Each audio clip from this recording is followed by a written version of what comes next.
The ninth film I'm going to talk about is Blow Up.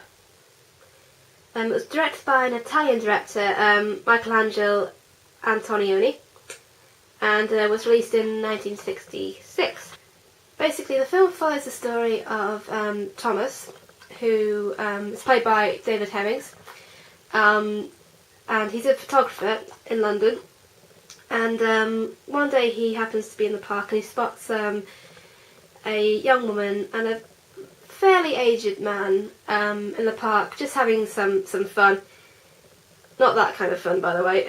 Just having a nice, just walking together in the park, and he ends up photographing them, and so he ends up developing the park shots. And he noticed something quite suspicious in his photographs, so he ends up blowing them up, hence the name, to gigantic size to get a better look. And he eventually, throughout the series of photographs, he discovers a man lurking in the bushes and the panic-stricken face on Vanessa Redgrave's face.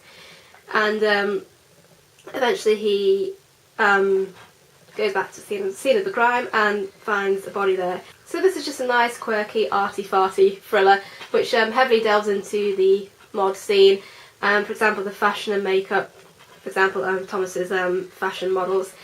The music with Herbie Hancock doing the score, and the Yardbirds, and the whole drug and party scenes. For example, the pop party that Thomas attends. And actually, another thing I love about this film is because I'm particularly against remakes, and I think it's, to be honest, I think it's impossible to remake this, because if it was remade, he could just zoom in on his digital camera and voila, shortest film in the world. So if you're a fan of the 60s in London with the mod scenes, and a fan of a mystery, and I suppose in a way it is sort of like a thriller, there's no violence or anything in it, and the ending is very memorable with the mime tennis game. So yeah, Blow Up.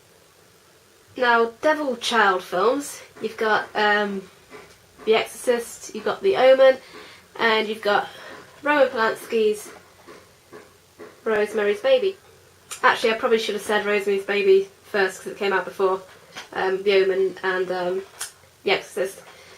But anyway, basically the film follows the story of a young couple, Rosemary and Guy, played by Mia Farrow and John Cassavetes.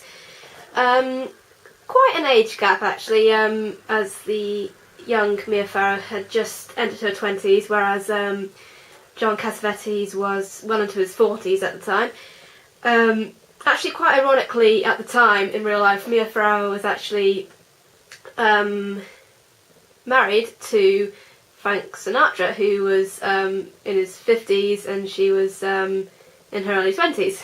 And basically, they move into this new apartment, and they have the wonderfully eccentric next-door neighbours, Minnie and Roman Cassavetes, beautifully played, particularly by Ruth Gordon and Sidney Blackmer. Ruth Gordon actually went on to winning an Oscar for her performance, which I thought she deserved. She was brilliant in this.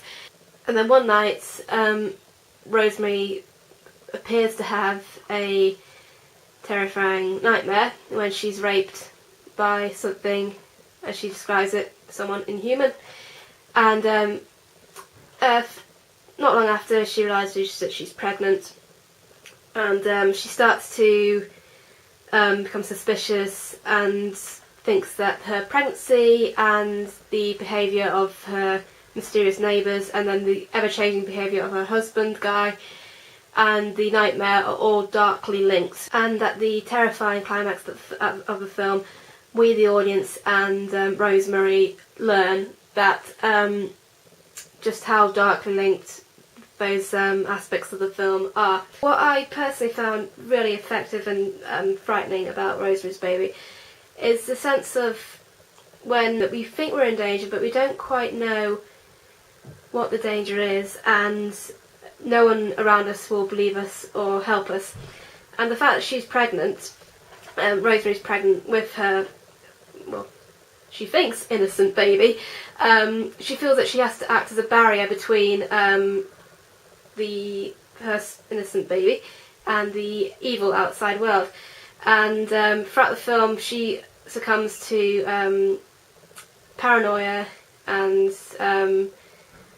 confusion and fear over the safety of her firstborn, and she starts to crumble, and she realises she can't be that barrier anymore, and throughout the film she realises that her baby is in greater danger than ever, which is, you know, every mother's fear.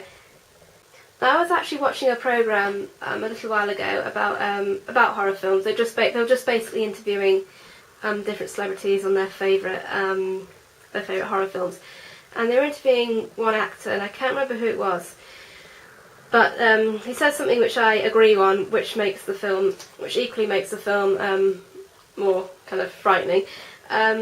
He just said how normal it all was, and the fact with the climatic scene where Rosemary does finally see her offspring,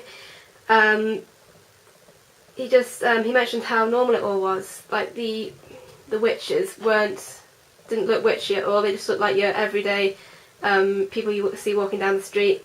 And you know, I think as a kid you always had the weird old couple who'd live up your street, and you'd always used to say, oh, I bet they're witches, but you would never really truly believe that. But to actually have someone, a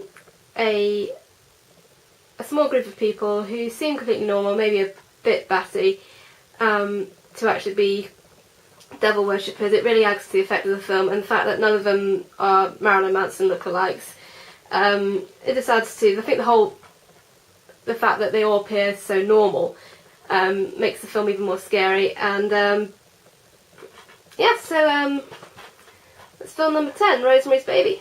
Well, thank you very much for watching my top 10 films of the 60s. Just to give a few honourable mentions, To Kill a Mockingbird, Repulsion, that's another Polanski film, 8½, another Italian film, 2001: A Space Odyssey, Stanley Kubrick, and also Les yeux sont le visage, which is a French-British film. I'm fairly sure it was released in the 60s. I think it was very, very early 60s. It might have been the late 50s, but I'm pretty sure it was in the 60s. And that's a good film. Basically, the reason why I didn't include these films in my list is that I haven't seen them in a little while. So I wouldn't know how to...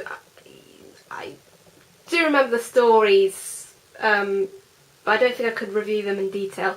But I do love them, and I'm sure one day I'll get around to rewatching all those, and I might talk about them in later videos. So yeah, I hope you're all well, and thanks for watching, and I will be back soon with maybe another decade, or I don't know, just talk about something else. I don't know.